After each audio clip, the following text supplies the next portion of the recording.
Hi, this is Scott Garibay, and today I want to talk about Vivek Ramaswamy, and I want to talk about the continuing issues, the continuing conflict between Israel and Palestine.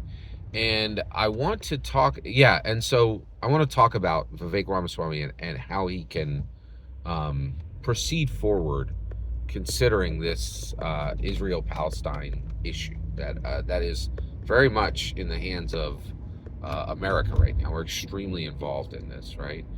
So first of all, I want to be very careful as I proceed, right? So if you noticed, I have not said a lot about the Israel-Palestine conflict, right?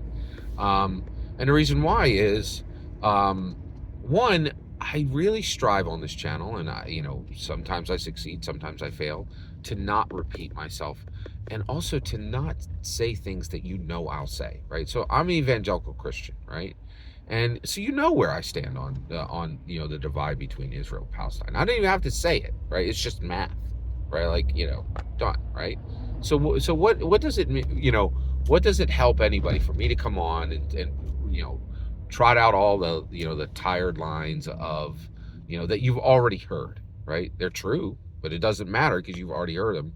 And you could if I say I'm an evangelical Christian, you could say my stance on Israel before I say it. It, right? Like it's like if you like they found out in 2016 that they could tell who you were going to vote for based on the car in your lot, right? If you own a Ford F-150, they know who you're going to vote for.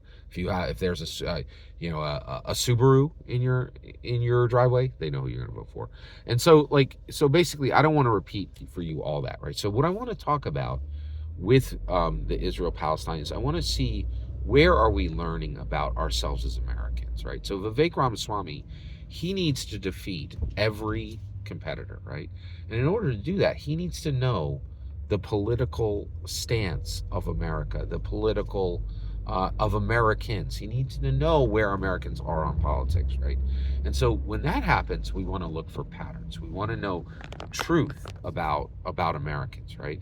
And I think I discovered some truth that was stated by the TLDR of from something I learned, something that's real, something that's useful, something that is signal, not noise. That's what I want to talk about Israel Palestine, but I want to give signal, not noise. And there's so much noise, just repeated, tired lines from the different sides, right? Oh, I stand for Palestine, XYZ, right? Like, and you've heard it 100 times. Oh, I stand for Israel, XYZ. Oh, and you've heard it 100 times. So that's the point. Like, let's dig in here and see if we can learn something from this situation, and let's see if we can come out with some type of action, some type of movement that Vivek Ramaswamy can use to win, right? Or what is the actions he should take to win, considering the Israeli Palestine conflict. So let's get into this. So TLDR said something that I thought was fascinating that I actually learned from, right? So TLDR, the channel's right here on YouTube, and they said, and they did a video, and it was they were like, why do young people support Palestine? The moment they said it, oh my God, I was like, oh my gosh, that's a pattern. They're 100% right, right? They said the pattern, right? Young people at the macro level, at the 51% level, support Palestine. Why?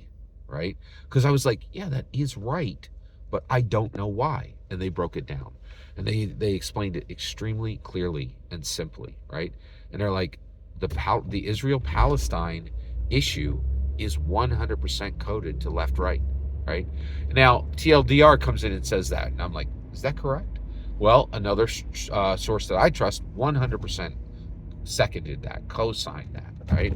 This week, and that was Slate Political Gabfest. They said flat out, right?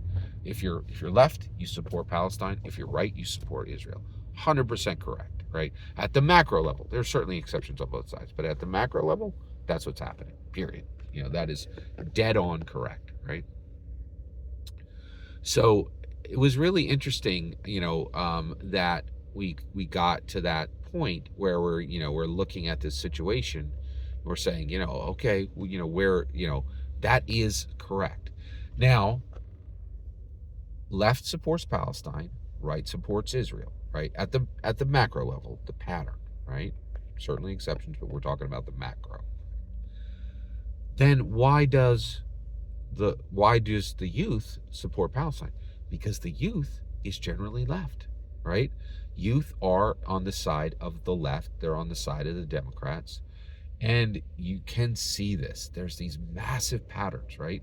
Then as you age, you go right. You go Republican, right? And you can see this with Bill Maher. He was extremely left, extremely Democrat, right? Now, it's openly discussed that Bill Maher is a Republican talking head, right? Extremely right ideas. Very interesting, right? And so I thought that was something we could learn, right? So if we realize that at the macro level, the left supports Palestine, the right supports Israel, right?